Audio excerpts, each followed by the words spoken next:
Live from Hampshire, this is The Late Show with Alice Arnold on Teachers Talk Radio. Tune in live at ttradio.org, or to join in the conversation, download the Podbean app and search Teachers Talk Radio. Follow the hashtag TTRadio. Tune in, talk it out with Teachers Talk Radio.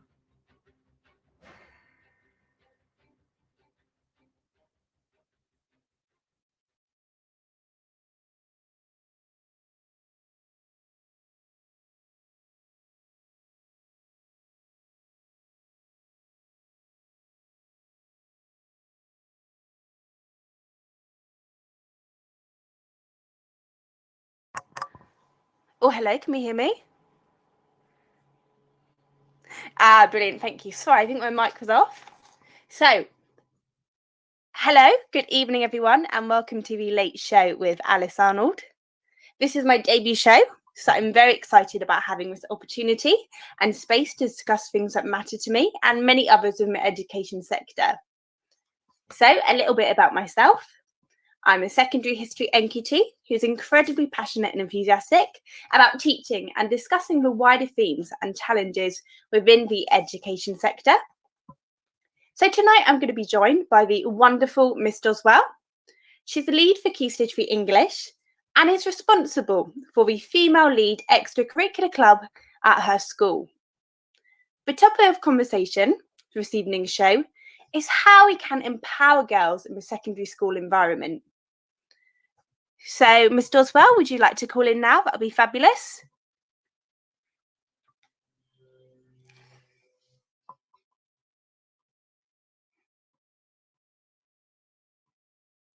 Hello, Ms. Doswell. Hello there, can you hear me? Yes, wonderful stuff. Thank you very much for joining us tonight. No, thank you for having me. So let's chat about empowering girls in the secondary school environment. So my first question is, what do you think are some of the greatest challenges that girls might face in the secondary school environment? So speaking from personal experience within my own school context, what I've identified in the past 2 years has been the issue of girls' self-confidence and also not having positive role models to aspire to. And I think there still is entrenched within the UK education system gender stereotypes, and as teachers and educators we need to try and sort of break down those stereotypes and provide some realistic role models for young women to aspire to be like. Yeah, absolutely. I think confidence is definitely a massive thing that I've seen as well in the secondary school classroom. How do you think we can try to empower girls and raise their confidence? So I think one of the main things for me is having those positive role models, so having positive female role models within education. But then there's a lot of research behind this as well. Having small like support groups and after school clubs, which sort of aim to champion girls and sort of take the lead within their own lives.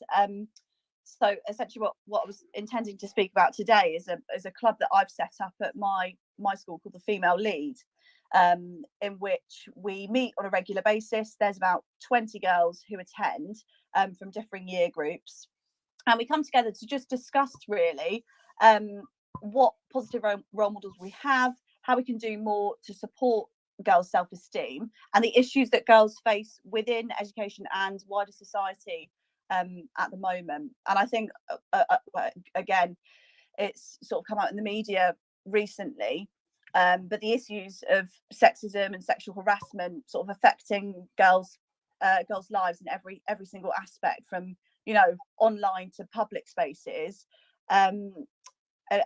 it's almost sort of perpetuated through. So I think we need to try and break these norms and try and tackle, I think, everyday sexism, because it's almost become normalized within a school environment, and there's some quite startling statistics really surrounding that. Wow, that sounds like a really empowering and brilliant club. So you meet once a week? Yeah, that's it. We meet every Wednesday. after school, and it's just fantastic. It's just a space for girls to come together to have really fantastic discussions. And one of the most amazing aspects of the female lead, initially I thought it was sort of going to be led by myself and that I'd have to take quite a lot of responsibility. However, what I've found is that most of the girls seem to want to take responsibility and run the sessions themselves.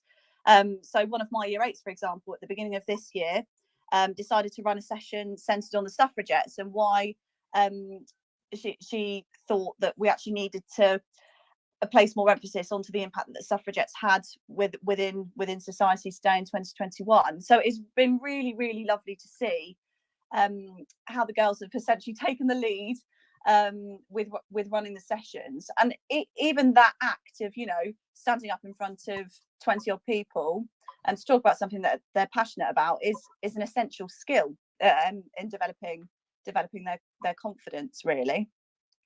Yeah, wow, that sounds amazing. And I think it's really important, isn't it, that you've created that sort of safe space in which they feel like they can grow their confidence. Yeah, definitely, and it's something that I hope continues. I mean, there are other schemes, because the Female Lead itself is a charity that strives to sort of tackle gender inequality within the UK.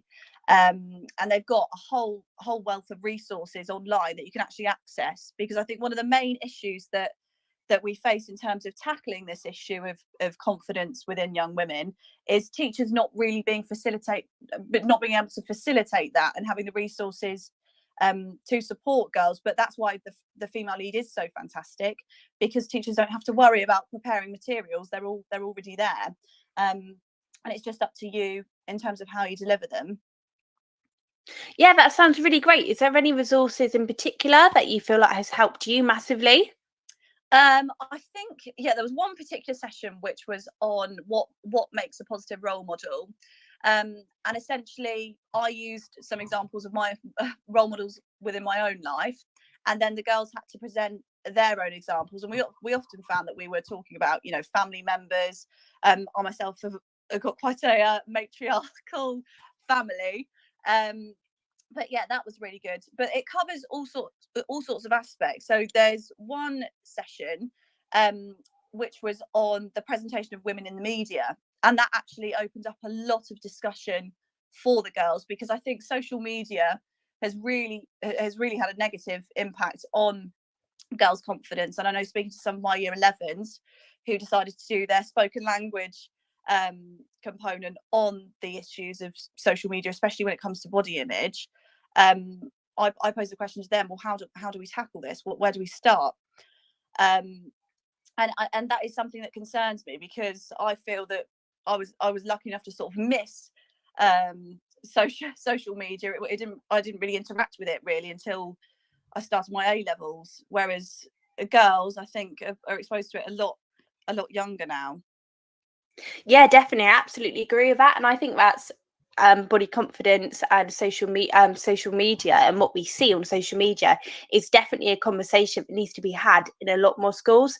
So I'm in my mid-20s, and I know it affects me as well. Going on Instagram, seeing so many people with filtered images, filtered views of their life. It's definitely easy to compare yourself.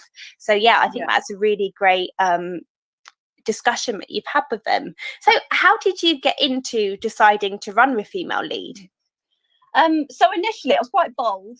I spoke directly to my head teacher, and it sort of came as a result of it was in the course of 2 weeks, I'd had 30 different girls come and speak to me at a break or lunchtime, just to disclose issues related to their self-esteem and confidence. And it was heartbreaking, really, because these girls just felt completely lost and just sort of really overwhelmed with how to deal with how they were feeling. So it is a pastoral issue as well, which is why I think there needs to be more of an emphasis within the PSHE curriculum to one, address issues related to social media, but two, focus closely on body image. So yeah, anyway, I digress. I had these girls coming up to me, disclosing how they were feeling. So I spoke directly to my head teacher, and I said, I want to do something about this. I want to action this. Go girls shouldn't be feeling like this, because it was having a negative impact within the classroom. So as an English teacher, I really pride students on sharing their ideas and, feeling confident expressing their opinions. And girls just weren't coming forward, and they didn't feel comfortable to express their opinions. So I just decided, right, something needs to be done. We need to try and foster and nurture these girls so that they have got this confidence. So I spoke to my head teacher, said, what can I do? I want to do something that supports just girls. And then the head teacher at the time actually recommended the female lead and said, have a look at the website, go away, see whether this would be something that would be applicable for this school context. So I had a look on the website. I thought, this is fantastic. They've got resources on there readily available, and I'm on board with their mission. But my main concern was thinking, right, how can I deliver this to have an impact? So I spent quite a lot of time think about how I was going to advertise this, because I think often with extracurricular clubs, they're not given the emphasis that they deserve, and they're not given that place within the school culture. So I planned a series of assemblies which I wanted to deliver to year 7, 8, 9, 10 and 11.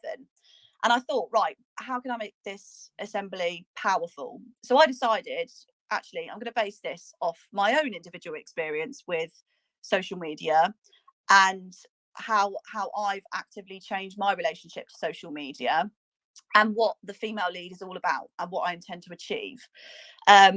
So I did this series of assemblies, and then I was overwhelmed with how many girls signed up for the female lead. So I think it just sort of struck a chord with these girls.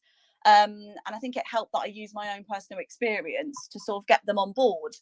And then the first couple of sessions centered on having a more positive relationship with social media, because sort of related to what you've just said, being exposed to social media is hard. And I think you have to be really, really strict with yourself in terms of how you interact with that. And that's what I've tried to push with the girls, to try and be critical agents of social media. So when they go onto their phones, they're not just passively scrolling through, like you said, edited images of unrealistic body types. They're thinking, okay, what impact is following this account or this person having on me? Is it positive or is it detrimental? So yeah, sorry for the long-winded response, but that's essentially how it started, and then how it developed, and it's still going strong now. So we're just at the stage where we're planning our end of year projects, which is very exciting indeed. Oh wow, no, that's really brilliant. And I think the fact that so many girls said, yes, this is something that I want to get involved in, shows just how much we need to focus on how we can empower and give girls confidence in secondary school environment. So how exactly did you pitch it to the girls? What did you say, like, exactly it was about? So essentially what I said was that it was going to be a forum for debates and discussions centered on impacts that affect women in modern day 2021. So essentially it's just a discussion club, really. And that was it. And that's sort of been the focus ever since. So yeah, it's just a place for girls to come together to have these discussions related to issues that impact women within modern day society. Yeah, I think that's really great. So in terms of body confidence, have you heard of the Dove Self-Esteem Project? I have indeed, yes. Yeah, I've used some resources from there, and Dove Self-Esteem organisation, they are really good at having some resources that look at social media, that look at how, you know, the expectations of beauty have changed throughout time. So it's impossible to ever actually, you know, measure up to the ideal, you know, perfect woman, which I think is such an important message for us to sort of show. And I think it was really important how you said, when you were talking about your examples of a strong and influential woman, you were talking about those that are actually in your life. Yeah. So they can, you know, women we can actually compare ourselves to, not the ones we see on TV, not the ones that we see on Instagram. Yeah, and just pride in the importance of realistic role models. And I think at the core of this really. It starts within the classroom. And I mean, there's lots of issues related to to positive role models within education, in terms of, you know, how many women go on to senior leadership positions, for example, how many women go on to essentially be head teachers. So it does start really within the classroom. So I think we actually have more power than we think as educators, in terms of being those positive role models for women. Yeah, I think so too. I'm only an NQT, but in my classroom, I have loads and loads of positive affirmations all over my walls and above my classroom. And, you know, the kids do occasionally joke a little bit about it, but I think they do actually, you know, look at them every lesson, and it probably does, you know, ingrain into their brain, because in all sort of subjects, you're not always going to get it straight away. Like in history, you need to learn how to write like a historian. So often you're not going to be perfect at it straight away. So I always, you know, say, you know, it's not going to be easy, you know, but with more practice, you will gain your confidence and you'll be able to do it. And for example, when they get really worried about tests, oh, you know, miss, what if I'm not going to do well in my test? I say, you know, as long as you try your hardest and you do your best, that's all that you can do. And I think it's so important that as teachers, we relay those messages that if you try your best and if you're confident and happy in yourself, that's all you can do and that's all you need to do. Yeah, I also think, just off the back of that, enforcing that culture of error is sort of paramount within classrooms, because this applies to boys and girls, in terms of having those high expectations and aspirations. If you say to them mistakes are normal and that's part of the learning process, and you sort of enforce that within your classroom, then mistakes can become normalized, which is really good. And especially with English, you know, making mistakes and students seeing that within your own practice. So for example, if I'm live modeling, sometimes I will intentionally make a mistake just to model that process, that actually that's part of writing, that you need to make these errors because we might not want to use that specific adjective, we might want to use a more ambitious one. So yeah, definitely building up that culture of normalizing errors and normalizing mistakes is really, really important. Yeah, I think that's so important. I try to do it as well. I'm quite dyslexic, so occasionally I might not get a spelling right. So I say, look, tell me if I haven't got a spelling right, and we can just correct it together. Yeah, and that's good. Even though I do hold the idea of teacher as expert, definitely modelling, if you don't know something, owning up to that, and then showing to the students the process in which you go about finding the answers. So then, yeah, we're realistic role models for them too. Yeah, absolutely. So something you said earlier about PSHE, how can we sort of tackle this issue of trying to empower girls within PSHE when PSHE has been cut from so many curriculums and only given really limited time in some schools within those 20 minutes at the start of the day? Yeah, this is the issue that we faced within my school context. So recently, the woman who's championing PSHE within our school context is fantastic. So she's new this year, and we've actually tried to have drop down days for PSHE to give it a greater emphasis. And ironically, I'm actually running a session next week for year 11 girls and boys, and one of the focuses for that PSHE session is the idea of sexism and sexual harassment, and also consent, which, think about to my own secondary school experience, I can't ever remember there being a space for consent or sexual harassment within that PSHE curriculum. So it is reassuring that obviously change is happening. But I agree, I think essentially we're so overstretched and underfunded as institutions that we it's really hard to find the time to implement really good PSHE. And I completely agree, having 20 minutes at the beginning of the day isn't enough time to have these discussions related to issues concerning young women. Yeah, absolutely. So do you think, sometimes it just, takes for one woman to be as bold as yourself to say, look, we need to do something to try and help these girls in our schools to gain confidence?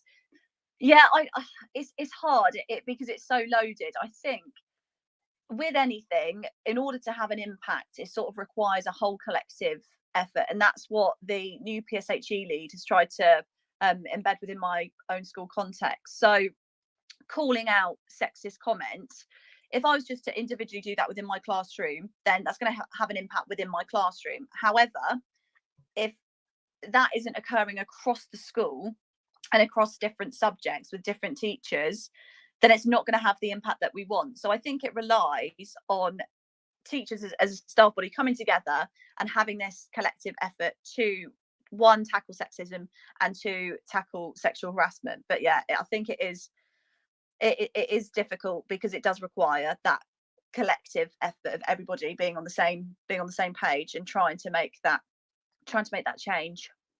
So do you think there might need to be more sort of education CPD for whole schools and how we can tackle this? Absolutely, yeah. I think again, this comes down to teachers' confidence, but also teacher knowledge of specific content. So, for example, we just recently had a whole school CPD session on sexual harassment and the idea of consent. And so many teachers were misinformed as to what sexual harassment actually is and what constitutes sexual harassment. So I think, yeah, there needs to be more of a focus on providing really good, high quality whole school CPD related to PSHE, because I think it is lacking within schools. And what you said also about how when you were at school, you don't remember learning anything about consent. I'm only 24 and I can't remember learning anything at all about consent or sexual harassment. Yeah, and I think this is a sweeping generalisation and perhaps just my own bias coming across. But I think there wasn't a focus on female pleasure either within the PSHE curriculum for sex and relationships. And I think there needs to be a greater emphasis on female sexual pleasure as well within the PSHE curriculum, because otherwise it's setting up a damaging narrative surrounding sexual relationships. Yeah, absolutely. I completely agree with that. So anyone listening, if you just want to let us know in the chat, when you were at school or later in life, did you learn much about consent and sexual harassment, or do you think that's definitely something that has come in, to topic and conversation recently?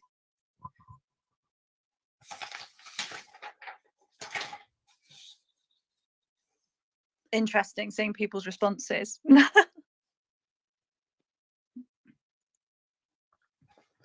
Oh, let me try and scroll down 1 second. I think there's a really interesting point there about boys being need to shown how to challenge their own friends' behaviour, and I think that just sort of reinforces that idea of men being allies and calling out issues related to sexist comments. I mean, I'm quite lucky in that I've not experienced that within my own classroom or seen that happen. But yeah, fantastic point there.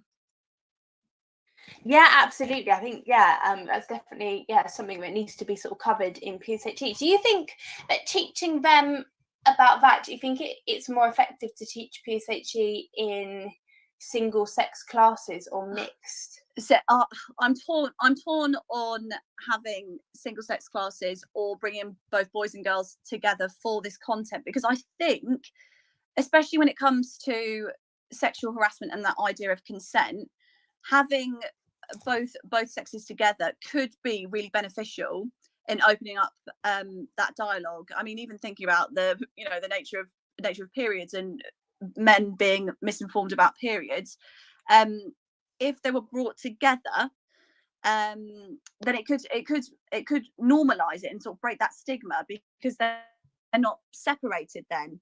But then I guess it depends on your school context whether that would work, or whether that would bring about issues. What are your thoughts on the delivery of PSHE having both sexes together? To be honest, I think that it could be really beneficial because it could open up those conversations, but it takes the pupils being confident enough to have those conversations and feeling safe enough within the classroom context to have those conversations, which can be really challenging, I think, to create. Yeah, I definitely agree with that. And I also think a lot of this is sort of heavily reliant on the sort of relationships that students have with their teachers as well. So there's that issue too. Yeah, absolutely. So I'm just reading through some of the comments now. So Tom Rogers is saying that the Dove makeup video is amazing. Yeah, absolutely. So it's where I think you're on about the one where it's the picture of the Photoshop image, and they ask you whether or not you think that it's realistic for a woman to look like that. And I did this at a training session at university, and I put my hand up because I thought it was realistic. And watching the video, I was shocked as to how much they actually edited, the images that we see on the magazines and on Instagram. And I think it's exposing students to that as well. So making that process explicit to them, so that the images that they see aren't an accurate reflection of real life. Because I think sometimes students can just be under the impression or under the guise that what they see on Instagram is real. So thinking about celebrities, for example, and also even the narrative that sort of coincides with Instagram, etc.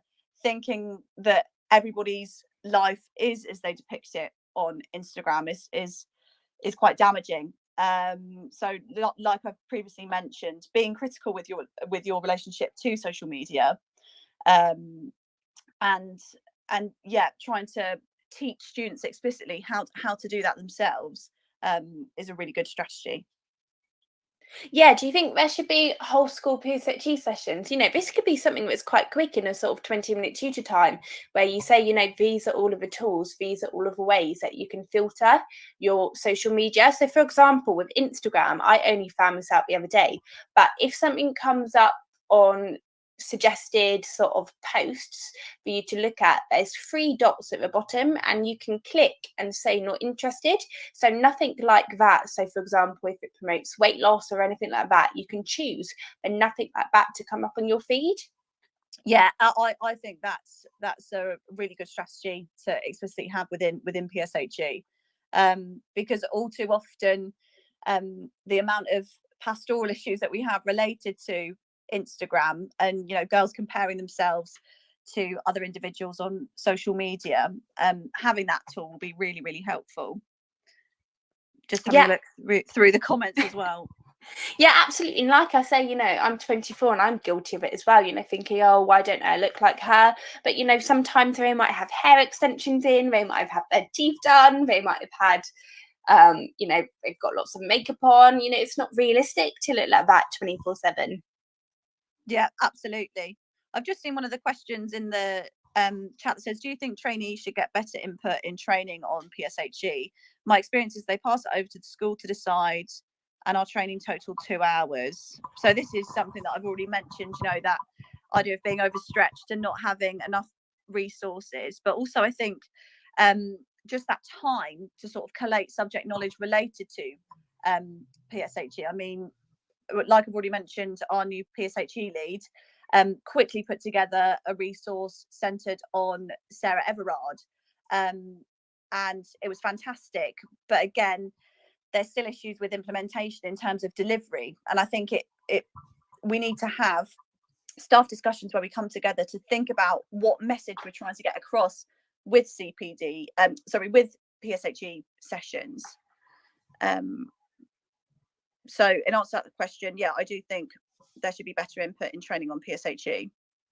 So I think that sometimes it can vary from ITT providers. So for example, last year I trained at Southampton University, and the PDCE department there actually hosted us a PSHE day. So I spent an entire day at uni learning about PSHE, and there was an amazing head of PSHE that came in to talk to us about all of the things that he was doing in his school, lots of the workshops that he uses, advice that he could give us, resources that he uses. And Dove actually also came in to deliver some of their workshops to us, to sort of model to us how it's done.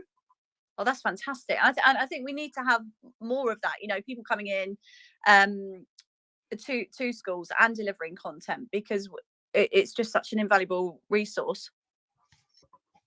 Yeah, absolutely. So we're just going to go to an ad break now, but I look forward to chatting to you after. Fantastic. Thank you. Thank you so far.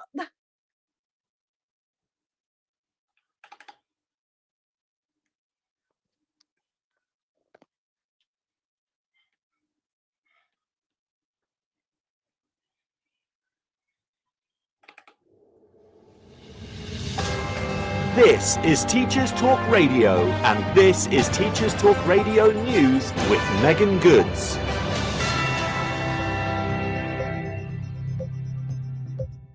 This is your latest Teachers Talk Radio News.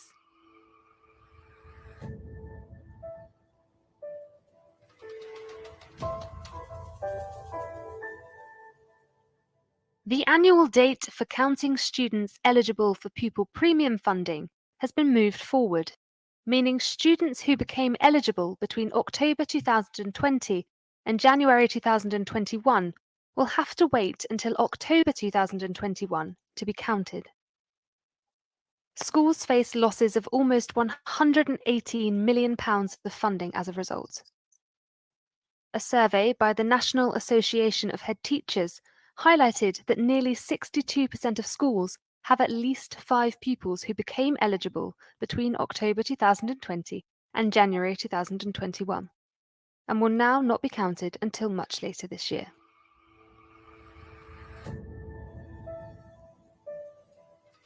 Philip Wright, Director General of Exam Board Representative JCQ, is facing backlash from overworked and overtired teachers following an article published in Schools Week.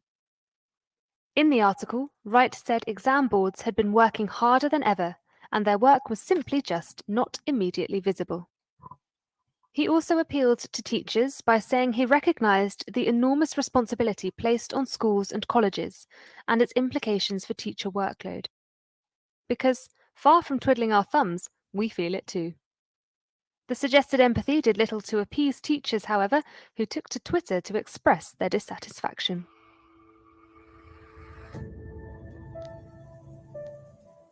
Ofsted's annual parent survey has shown that 87% of parents think that their child's school has handled the pandemic well. 7 in 10 parents also said they had received guidance or training from their child's school to help support remote education at home. Around 2/3 of those questioned, however, did state that they were worried about their child's learning loss and mental health. That was your daily education news briefing.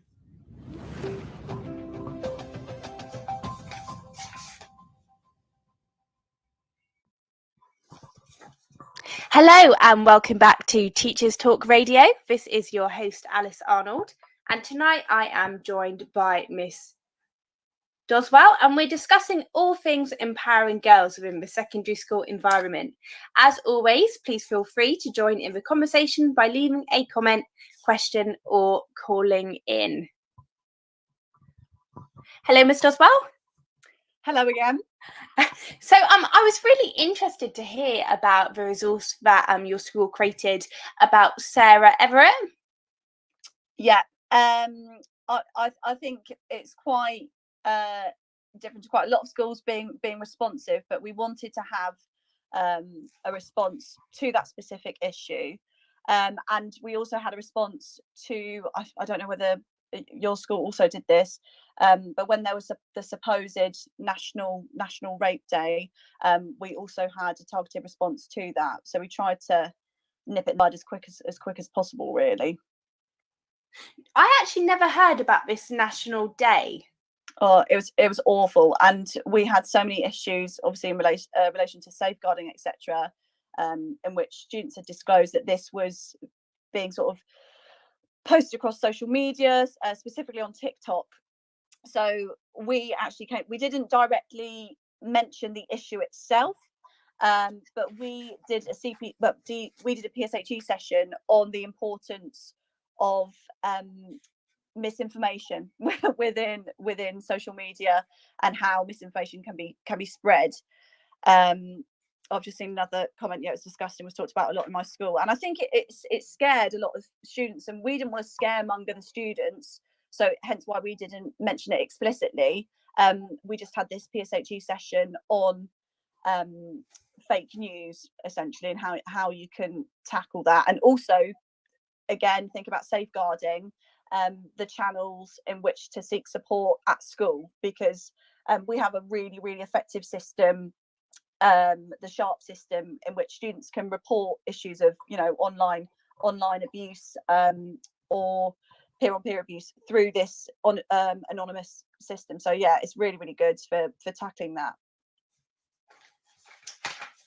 Brilliant. So another question that I have got is, so how do we think that challenges differ for girls in low income areas? It's interesting that you should say that, because I actually work at a school which is in a government opportunity area. So the opportunity areas were launched, I've got to think how many years ago now, roughly 5 years ago, with the intention of sort of tackling disadvantage. And there's lots of research surrounding disadvantaged students and disadvantaged girls. But there are characteristics, and there are things that schools can do to be more successful with supporting PP girls, and it's something that a lot of schools should get on board with. But I think the main issue that PP girls face, and again this is just within my own individual context and within schools, it's important to recognise that this may differ.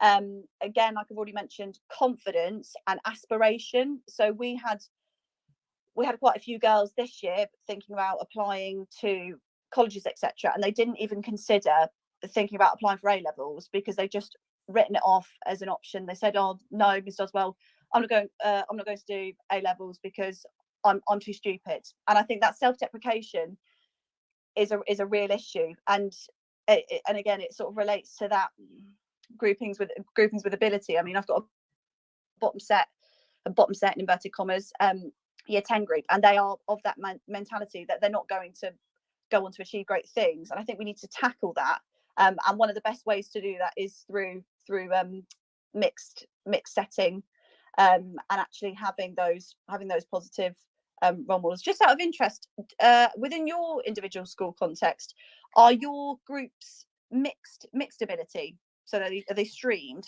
Or... Yeah, we have completely mixed ability, and it's so interesting you said that about sets and confidence, because when I was at school I had undiagnosed dyslexia, so our sets were based on the tests that we did in year 7, which obviously I didn't do as well in, because of the fact I didn't have enough time, so I wasn't on an equal playing field. So my grade boundaries were, so my target grades were C to D.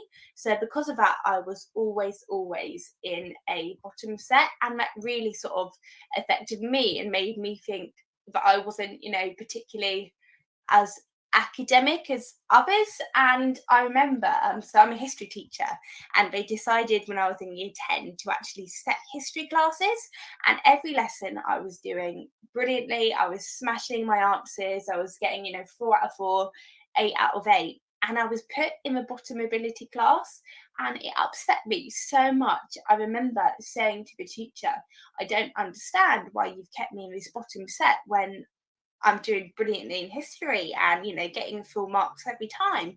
And they said, "Well, it's your expected grade." Yeah, and I think that's just hopefully, fingers crossed, times have changed since then in terms of setting high expectations of the students. And I know, again, just from experience with my some of my students, we have assessment books in which their target grade, or their aspirational grade as we now call it, is placed onto the front of their assessment books. And at the beginning of the year, so many students came forward to me like, "Oh, Miss Doswell, my target's only a 5." And I said, "But you're not capped by that." I said, "There is nothing to say that you cannot achieve a grade 9. And I think having those conversations with students is so important, because otherwise, with numbers and obviously with quantitative data, it's so easy to just sort of be of that mindset, right, that's my target then, so that's what I've got to achieve, and that's it. So just having those high aspirations for our students is really, really important. Yeah, absolutely. Yeah, I think that what we're saying about sets, it can also be so beneficial to have sets for those pupils that do need, that to be catered for. But like you say, it's important about having those high aspirations and making them realise that they're not categorised by their set in any way. Yeah, I think I might disagree with you slightly. So I don't agree with setting. And again, this is just off the basis of evidence and the evidence surrounding sets and the positive impact that mixed ability sets can have, especially on closing the disadvantage gap, which is obviously of paramount importance within my school context. But I do really, really support the idea of having nurture groups.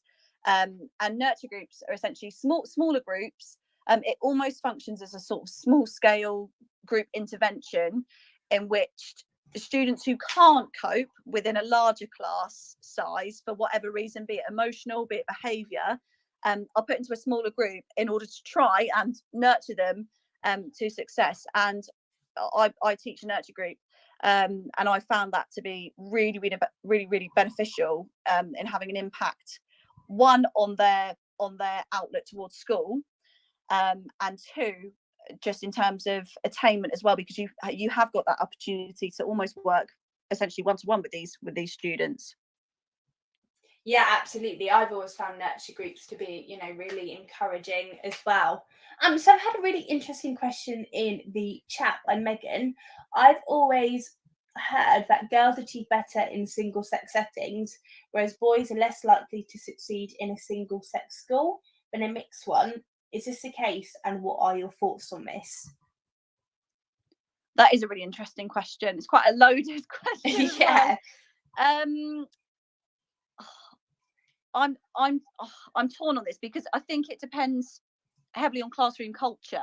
So, Definitely. for example, if there is a, let's say, mixed ability group of girls and boys, so mixed sex as well, I think if girls feel or are made to feel uncomfortable by boys within that group, then one, they may be less likely to contribute or respond to teacher questions, and then potentially reluctant to ask for help. But I think, I don't know, I'm torn on this. I've always heard that girls achieve better in single sex, whereas boys are less likely. I think that also, I don't know whether you've read Boys Don't Try. Yes, yeah, that's brilliant. Yeah, and I think we do boys a disservice a lot of the time, and we I think we're, as teachers, can be guilty of actually sort of enforcing really damaging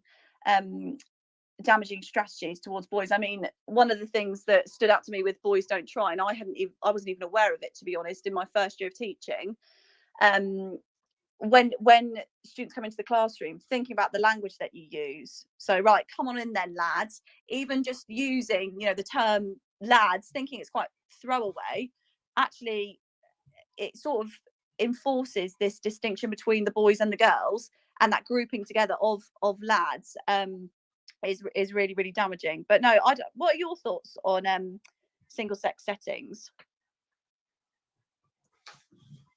Well, I haven't had the opportunity to work in one, so I'm not really 100% sure, to be honest. I mean, I guess my sort of opinion is that at the end of the day, they're all just young adults who need to be encouraged and, nurtured in the same way.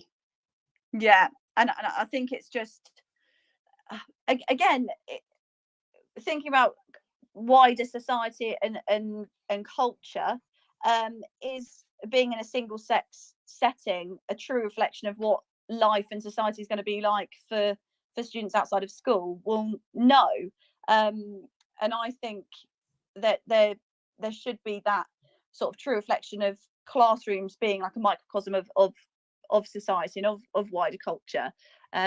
So I don't know, I would be inclined to be against single sex schools. My issue I'm thinking with boys, that actually girls can have a really positive influence on behavior as one example. But I'd have to do some research. I do feel misinformed about single sex schools. Yeah, less drama between the students. We like teaching in a single sex school. There, in my experience, is much less drama between the students. Must be research on this somewhere. Yeah, definitely research on there. I mean, I think in terms of sort of less drama, do we think that's... So there's an organisation called Girls on Board, and they try to encourage girls to resolve their own sort of friendship issues. Do you think that's something that needs to be focused on within PSHE? How to navigate these, relations? Yeah, I think it's more than just sort of trying to address it within PSHE. I mean, secondary school is a notoriously tricky time for many young people. Hormones are raging, and students don't always know how to regulate their emotions. I mean, that relates into metacognition, etc. And I think it is just part and parcel of growing up, trying to teach these strategies to students in terms of how we deal with conflict. And I think it peaks at various points in the year. And again, it just depends on school context. I find that I've just seen another comment. I find that girls offer less responses in mixed, but that could be entirely down to the community I work in. Yeah, see, I think I'm going to disagree with Jenny's comments, because I think girls offering less responses can be down to teacher questioning. So I sort of model this process of probing questions, and essentially within my classroom, it's just become a habitual style of questioning that students know when they come into my classroom. At least, well, everybody is going to be asked a question at one point during that lesson. So enforcing this idea that everybody is a willing, active participant within the classroom, and that we actually reward those that offer their opinions. So yeah, I think girls offering less responses would be down to teacher styles as well, in terms of strategies, because I think that is a really effective way of tackling, one, the issue of apathy, and two, girls feeling confident to speak. So just loads of positive praise. Once someone who maybe is a little bit reluctant to express their opinions makes a fantastic response, praising that, naming that specific action, is really, really helpful. I'm just having a look at the other comments that have come through. I completely agree with what you just said. I think that as teachers, we need to be really acutely aware of our verbal responses, because I think they have the power to either empower or discourage our pupils. So I think stuff like scaffolding, and making a question achievable for our pupils, our particular pupils, targeted pupils, is so important. Yeah, absolutely. And I just think, sort of reinforcing what I said, I think learning to thrive within a mixed community is an important part of growing up. And I just wonder, with single sex schools, are they missing out on that mixed community if they don't have that? Never taught all girls. Boys found the reason of that more intimidating for some reason. I've found Megan's points here really interesting.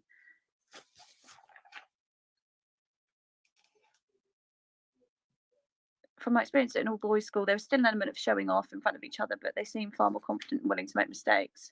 And I think that, if we put inverted commas, the class clown mentality, actually, it's far more complex than just someone seeking attention.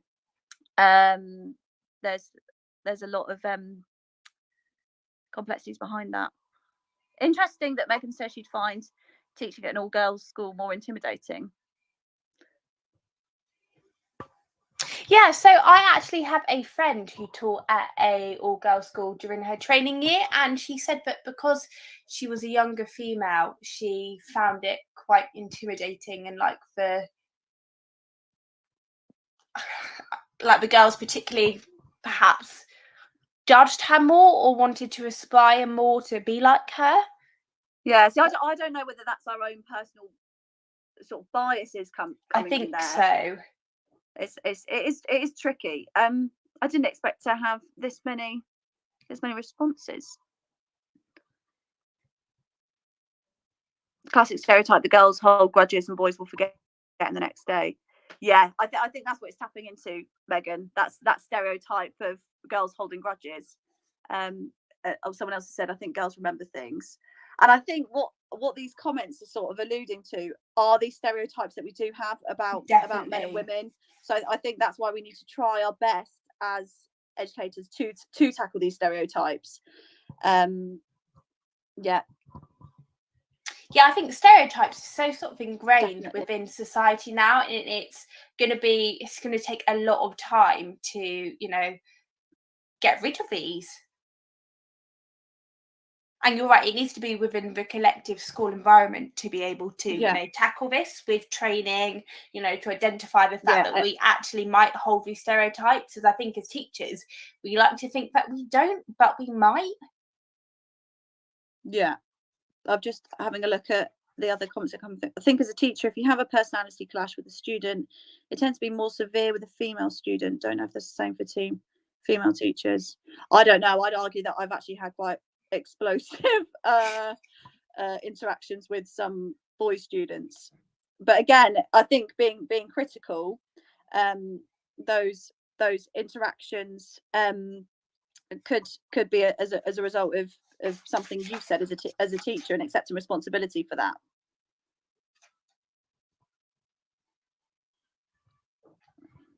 So apart from a female lead, how do you think we can work to empower the young women at our schools? Is there any other things you think we can do? I think there needs to be a greater emphasis on life outside of the classroom, and essentially providing really positive career models for women. So we're quite lucky in that my school context is quite good for work experience and having people in to provide talks. But I think just showing that actually there aren't specific men and women jobs, that actually there's a whole diverse range of jobs that women can do, and that also men can do. I know I had one of my year 11s was applying for a nursing degree, and I had to have a conversation with a group of boys because they were essentially trying to pass comment on the boy doing this nursing degree. But I tackled this again, and like I said earlier on, I think tackling these issues and showing that you're willing to sort of challenge these issues is really important. And I think just having diverse role models, and then also having greater emphasis on what students can go on to realistically do within the future, providing greater opportunities for them. So how do you think we can embed these role models of these, you know, particularly gender stereotype careers to try and encourage people just to, you know, go into the career that they want, regardless of these stereotypes? Well, I think personally it all starts with education. So thinking about the data behind, you know, male teachers within the primary sector, or male teachers within certain subjects. I know for English we are crying out for male English teachers.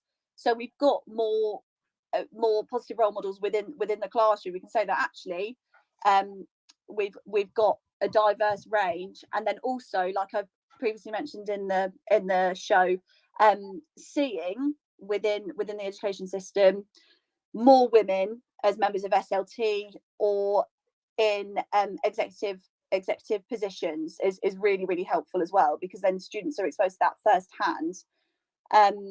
But yeah, I think that's largely it, and having those external agencies come in as well to deliver content on jobs. Yeah, I think the point you raised about the fact that there are a lot of gender inequalities in terms of leadership roles. How can we, you know, prepare girls for leadership in these male-dominated careers? I think providing them with opportunities to be leaders. So like I've said, my female leaders, again, they range from year 7 all the way up.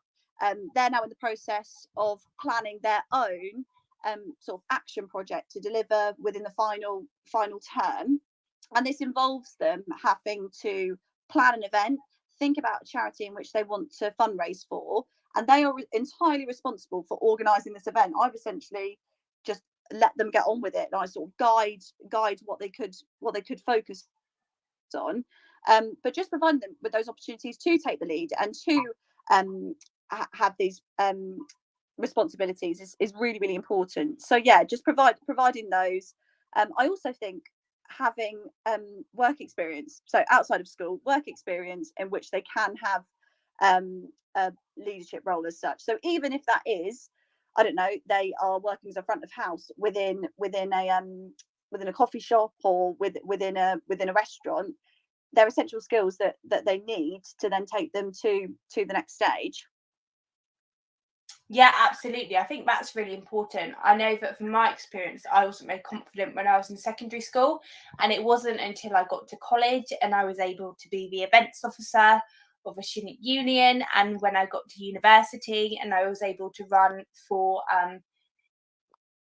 history academic president and, you know, host meetings for that and talk to lots of pupils within my university, but I actually was able to gain that confidence. So yeah, I think actually having opportunities to be a leader and put yourself out there and be encouraged to put yourself out there is so important. And I also think, just off the back of that, sort of recognizing that confidence is an ongoing process, and not just sort of defining individuals as, oh, they're really confident or they're not so confident. Emphasizing to students that actually confidence is a process and it takes a long time to develop confidence. And again, I agree with everything that you've just said. I myself wasn't at all confident within secondary school. I really hated my secondary school experience. I wasn't confident enough to share my opinions, and it wasn't until I started my A-levels where I actually felt, okay, I can have a voice, and I'm allowed to have a voice, and I'm allowed to have these discussions about fantastic works of literature, and I don't need to feel ashamed for having this voice. So yeah, I think a lot of it is relying on teachers and providing praise for students who do demonstrate that willingness to express their own opinions. But again, reinforcing that confidence is an ongoing process, and it's not just going to happen magically overnight. It takes years and years and years, and it also requires a lot of sort of introspective digging and thinking, right, what do I need to change about myself in order to feel more confident as well. Yeah, absolutely. I think it goes back to what we were saying about growth mindset and showing, you know, that things might not go confidence, but you just, you know, need to get back up and put yourself out there again. Can people let us know in the chat, what were your experiences like at secondary school? Do you think that more emphasis needs to be put on raising the confidence of, you know, boys and girls in secondary school still? But I was reading a lot of the research by the Girls Trust, and a lot of their findings was that girls need to be a lot more confident, and they need to have, just like we were saying, that they need to have those opportunities to actually be a leader and to work in teams. Yeah, absolutely. I completely agree with you there. I've just had a look at one of the comments. We had it instilled in us because it was an all-girls school. Interesting. Oh, that idea of confidence being instilled.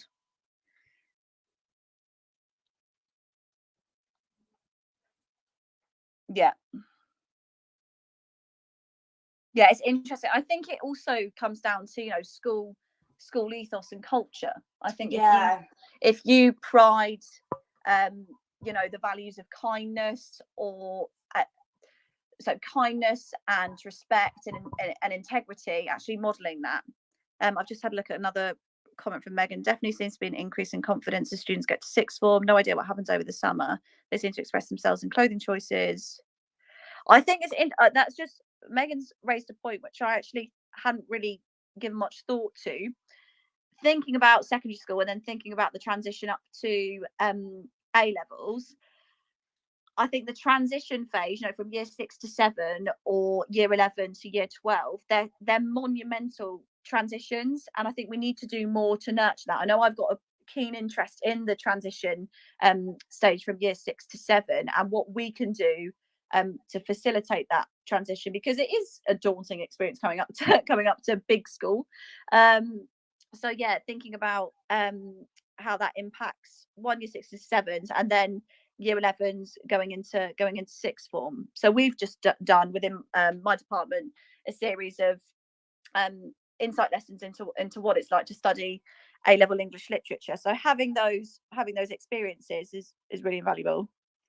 Okay, our experience of students' confidence. Fab. So we're just going to go to a news break now, but we will continue this conversation in a second.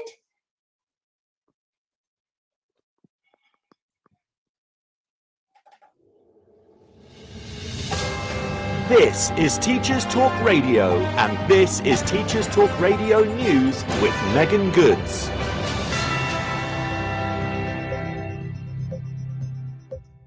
This is your latest Teachers Talk Radio News.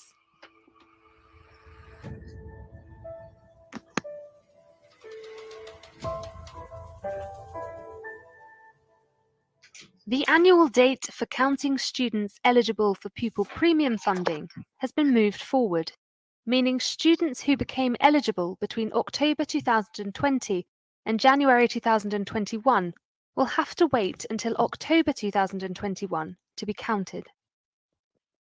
Schools face losses of almost £118 million of funding as a result. A survey by the National Association of Head Teachers highlighted that nearly 62% of schools have at least 5 pupils who became eligible between October 2020 and January 2021, and will now not be counted until much later this year.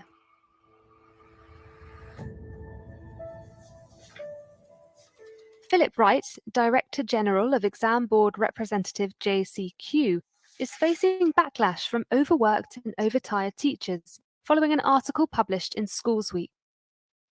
In the article, Wright said exam boards had been working harder than ever, and their work was simply just not immediately visible.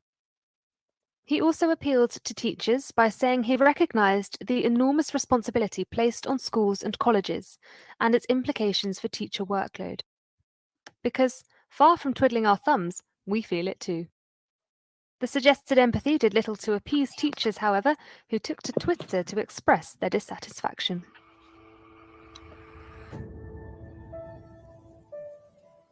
Ofsted's annual parent survey has shown that 87% of parents think that their child's school has handled the pandemic well.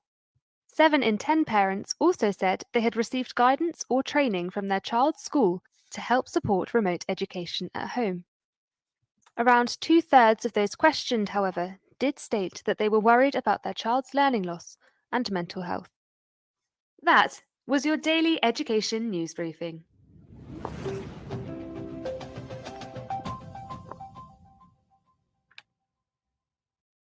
Hello and welcome back to Teachers Talk Radio. This is your host Alice Arnold, and tonight I am joined by Miss Doswell, and we are discussing all things empowering girls within the secondary school environment. As always, please feel free to join in the conversation by leaving a comment, question, or by calling in. Hello, Miss Doswell. Hello again. Earlier we were talking about how important it is for us as female teachers to be role models within the school environment for our pupils and for girls in particular. And I think something you said earlier about how having more women in leadership positions, for example, SLT, is really important for them. Yeah, absolutely. And there's a really big movement at the moment on Twitter. And I follow this page. I think it's women in SLT chat. And essentially it talks about the issues that women face at certain stages in their career. So for example, when they do want to have children, some teachers have stated that they feel once they come back from maternity leave that, one, they don't have the capacity to fulfill a leadership role as such, and two, the school isn't very understanding of the pressure that they're under. And I think it sort of relates to this TES article that I found, which was about telling girls that they can choose not to have it all. So schools can show girls that it's okay to value family life by letting women teachers take career breaks, says Heads. And I think that is so important. I know with the pressures that schools are under at the moment, I've felt quite overwhelmed with, tag grades, etc. Managing all of the extracurricular stuff as well. We've got year 10 interventions on at the moment that I run. I think it's important to sort of express to your students that actually sometimes you can't do it all. And one of the key skills that you can develop over your life is actually managing your time and managing your well-being. So you need to put you first in terms of what works for you to have a healthy work-life balance. Yeah, I mean, but the article that we were having a look at earlier, so yeah, like you just referenced, about how it's okay, to show girls that they don't have to have it all, talking about family life and about how staff, can be able to go off on maternity leave, or, decide maybe not to have SLT, positions. How can we perhaps show girls that they don't have to, inspire to leadership positions if they, maybe, want to have a family? Because I know for me, for example, I definitely want to have, 4 children, and I know that so in terms of career progression, it is going to be something that is going to be a challenge for me, and this is something that a lot of women will face. And it's about, thinking, do I have to, I think what I was thinking earlier was, am I a bad feminist if I I see what you're saying. Yeah, if I choose not to have the career and choose to have a family instead?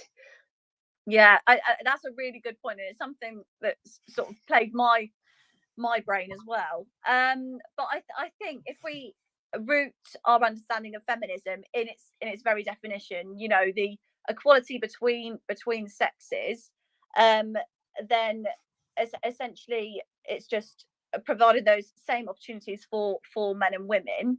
So I think a lot of onus could actually be on supporting men more when it comes to issues related to paternity leave. I mean, if you think about the idea of maternity versus paternity leave, women can be entitled to have the full 1 year, but yet men sometimes only get 2 weeks.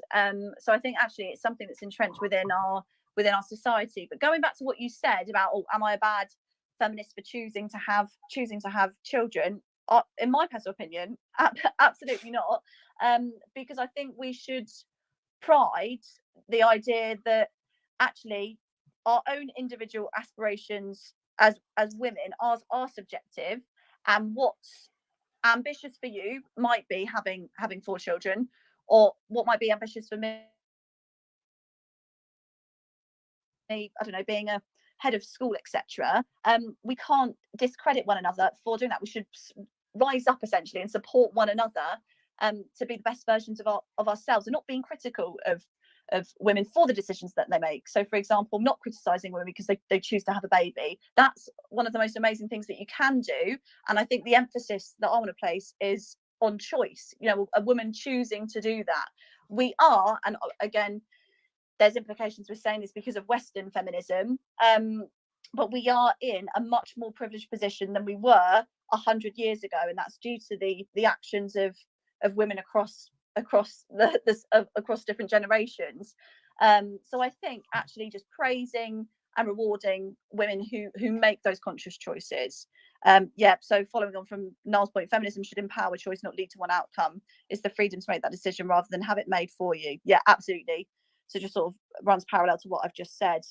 That idea of being empowered to make that choice, and emphasizing to the students that that's what we want for you. We want you to feel empowered to make these choices. And I think with my pupil premium students especially, I want them to feel that they are active citizens within within society, and that they're not disenfranchised. So one of the best things that I can do is give them the opportunity to be able to express themselves. So thinking about specifically within English, because that is a massive tool for being able to have choice within their own individual lives.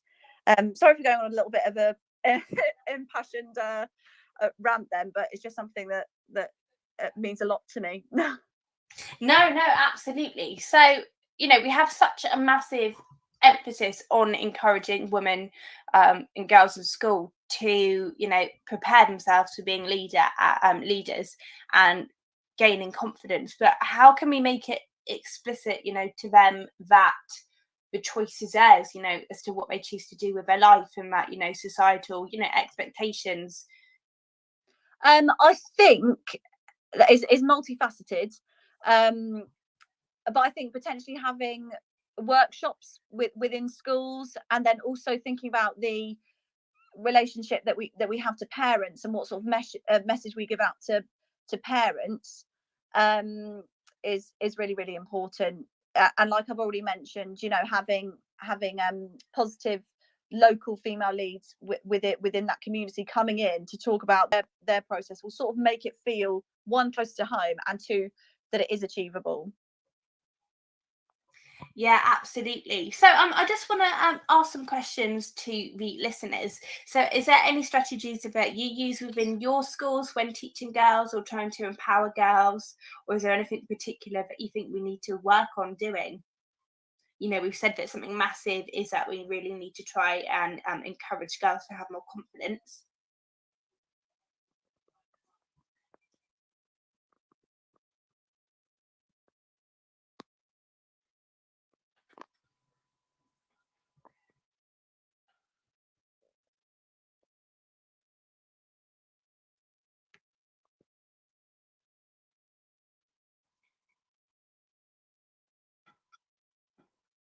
Oh, can we hear me? Can we hear me? I can hear you, Alice. Oh, fab. Brilliant. Did we hear my last question? It might be worth just saying it again, Alice. You know, what strategies do you think we can use to empower girls within, you know, the secondary education environment? We've said about, you know, clubs like Female Lead. We've spoken about PSHE sessions to try to raise their confidence, giving them the opportunity to actually be leaders.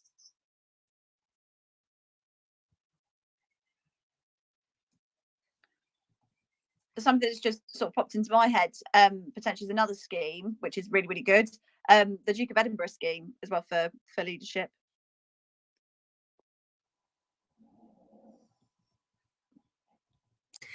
Sorry, I was looking to steal the ideas rather than contribute. Yeah, no, absolutely fine. That's what we're here to. You know, Miss Joss Wells made some incredible points tonight, and you know, I'm going to think about how, you know, in my next school I can think about you know, establishing something like Female Lead, because I think it sounds really great, and it is exactly what, you know, girls in modern day society need. And I think it's really great how you said there's lots of resources, so even, you know, people that feel like they might not know exactly, you know, there's so many wide issues, not know how to tackle it, we can get that expert guidance. Yeah, absolutely.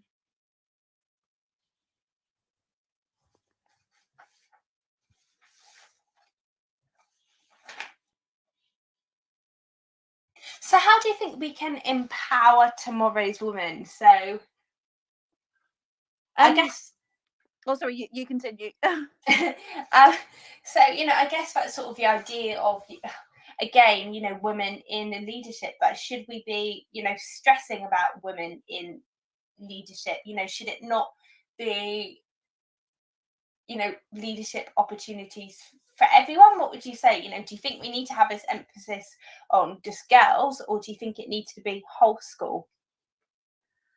I'm sort of in two minds, and I think a lot of this, again, as I've mentioned repeatedly throughout this show, is just in relation to your individual school context. So what works in one school context might not work in another, but I do think education has the power to raise the aspirations of girls, but thinking sort of globally also has the impact, you know, eradicating global poverty. Think about schooling. But yeah, I do think implementing schemes such as Be Her Lead or the Female Lead are vital to ensuring that girls feel confident taking the next step in their lives, and also just feeling confident in themselves and sort of self-assured in themselves can have a really significant impact. Yeah, absolutely. So one of the last placement schools that I worked at during my PGCE, they actually had a Women in Business Society, and I thought that was really interesting. And they managed to get lots of the local businesses to actually support them and people to come in to chat to these girls about, you know, being women in business. Yeah, and I think sort of demystifying that idea of women in business. You know, it's not this sort of glorified ideal of a magical businesswoman that walks around in 6-inch heels. Actually, we've got really fantastic examples of local businesswomen within the local community that we should place more emphasis on, because again, like I've already mentioned, the Female Lead aims to provide realistic role models for women, so really placing that emphasis on what you have within your local community and effective businesswomen there. But no, that sounds really good, the women in business idea. Yeah, absolutely. And I think, yeah, that's talking about realistic role models. It's important for school communities, maybe just to reach out to local businesses and to, you know, the wider school community to say, you know, are there any, you know, female businesswomen that would, you know, come in and talk to these girls?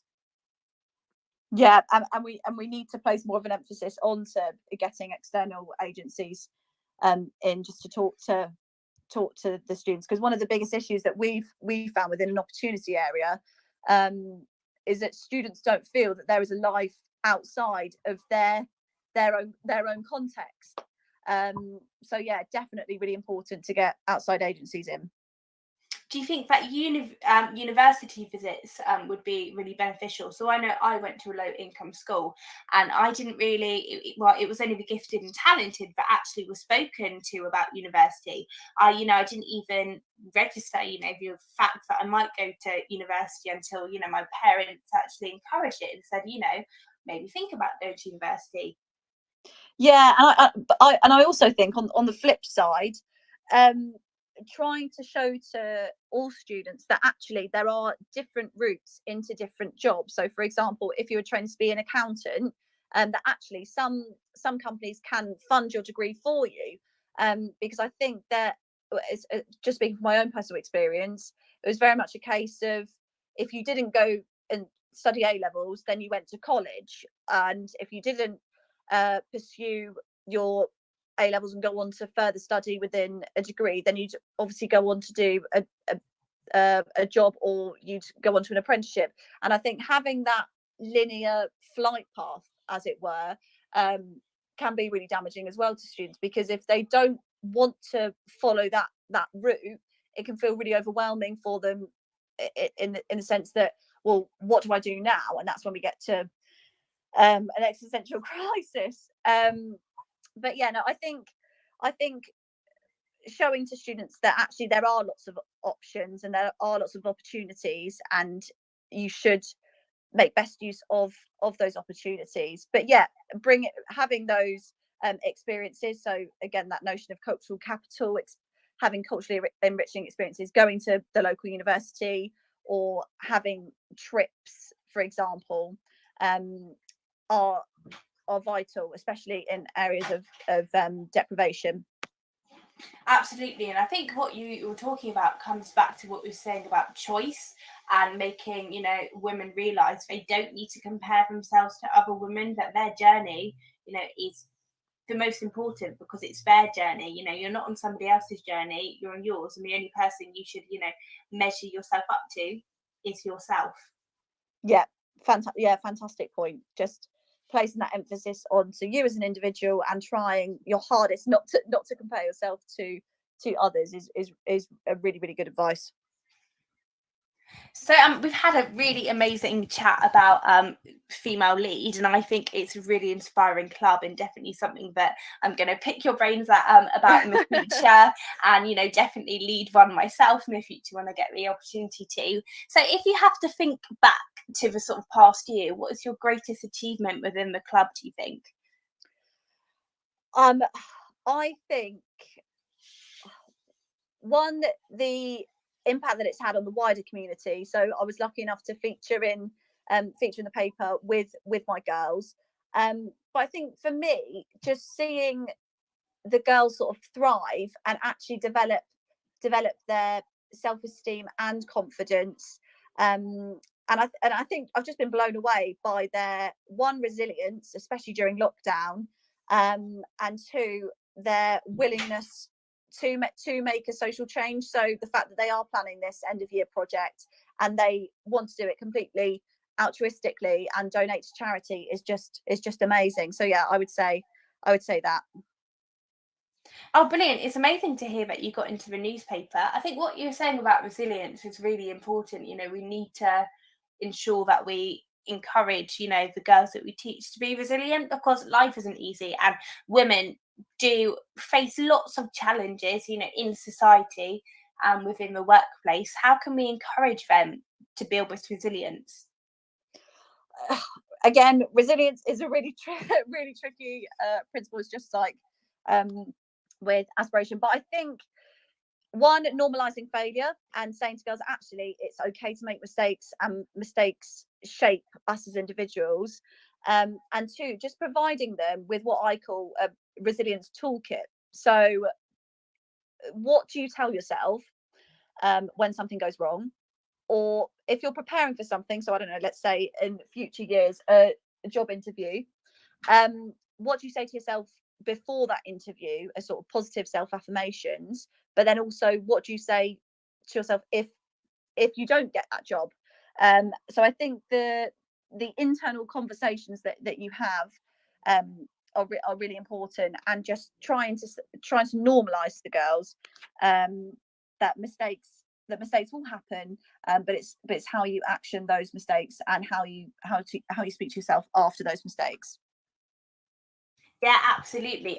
Like I say, my classroom is full of positive affirmations, and I actually have created a tutor resource for us to use with Year 9, talking about positive affirmations, because yes, we are, targeting it at girls because we know that they need to, raise their confidence. But this is something that helps everyone, positive affirmations, because the way that you talk to yourself is so powerful. And if we teach people that, especially girls, from a young age, this could have such a positive impact on their life.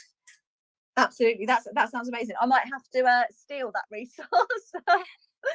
Yeah, absolutely. I'll make sure that I actually pop it on my Twitter for everyone to be able to take, because there's some really, interesting research about how long it takes your brain to actually change, the way it speaks to itself, and, sort of the conversations you're having with yourself, reframing your thoughts. It takes a long time and it takes a lot of dedication. But if we make it clear to them that actually, if you put work into yourself and reframing your thoughts, this can have a massive positive impact on your life.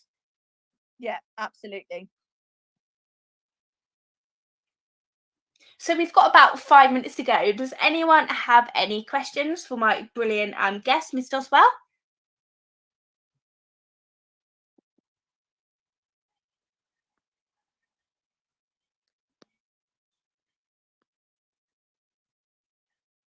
I've really enjoyed this conversation tonight, and it's, given me so many things to take away from it and think about, how I can be a role model, how I can encourage the girls within my school. Yes, it's been really, really fun to talk. So yeah, just a final sort of push really for 2 amazing programs. So Be Her Lead is one of them, and then the Female Lead is also fantastic for resources, and I definitely recommend anyone within education getting on board with those programs. Sorry, can you just repeat what was the first one you mentioned? Be Her Lead. And Yes. one of the most amazing things about Be Her Lead is that actually they provide targeted CPD training for teachers, and it's a recognized course as well. So definitely worth doing if you're interested in trying to be that aspirational role model for women within education. Brilliant. Yeah, that's definitely something that I'll think about, and I'll link that on my Twitter as well for anyone that wants to have a look at it. Okay, so lots of people saying that it's been useful, so I'm really glad, to hear that these conversations have opened up some ideas. So there's people talking about the education system in, Iran, and we have sort of touched on that about how, gender inequality is such a massive factor. Yeah, and I think it's also important to sort of recognise our privileged position. Absolutely. With Western feminism. So yeah.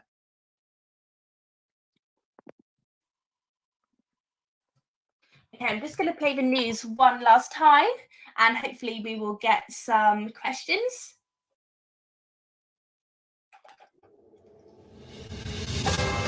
This is Teachers Talk Radio, and this is Teachers Talk Radio News with Megan Goods.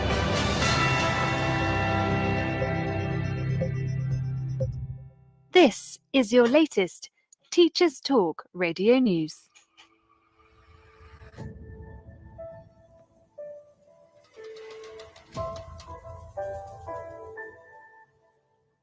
The annual date for counting students eligible for pupil premium funding has been moved forward, meaning students who became eligible between October 2020 and January 2021 will have to wait until October 2021 to be counted.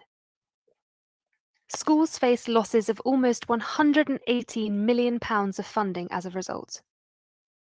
A survey by the National Association of Head Teachers highlighted that nearly 62% of schools have at least 5 pupils who became eligible between October 2020 and January 2021, and will now not be counted until much later this year.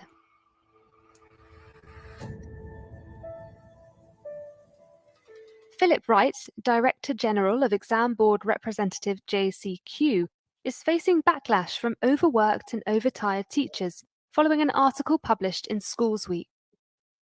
In the article, Wright said exam boards had been working harder than ever, and their work was simply just not immediately visible. He also appealed to teachers by saying he recognised the enormous responsibility placed on schools and colleges and its implications for teacher workload. Because, far from twiddling our thumbs, we feel it too. The suggested empathy did little to appease teachers, however, who took to Twitter to express their dissatisfaction.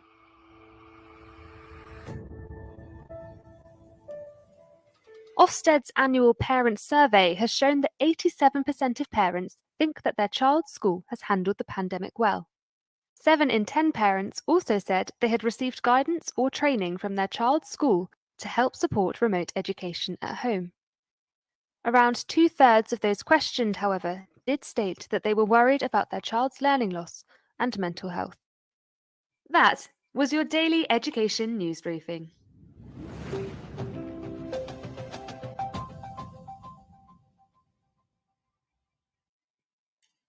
So in summary of our conversation, which I've thoroughly enjoyed and taken so much away from, we think it's important that we work to raise girls' confidence in schools, that we need to have whole school training on how to tackle sexism within, the work and classroom environment, that we need to provide girls with opportunities to actually be leaders, and we need to work to be positive role models for these young women. Ms. Doswell? I'd just like to say it's been fantastic talking to you tonight, something that's a bit out of my comfort zone as well. But it's been really, really insightful. Thank you very much for having me. No, thank you so much for joining us. I've really enjoyed the conversation. I've taken a lot away from it, so hopefully our listeners have as well. So thank you so much. You're welcome.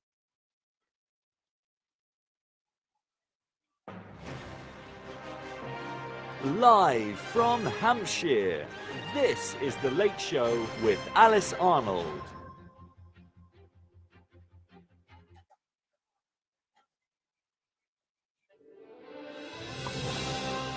You've been listening to Teachers Talk Radio. Tune in live and listen back at ttradio.org.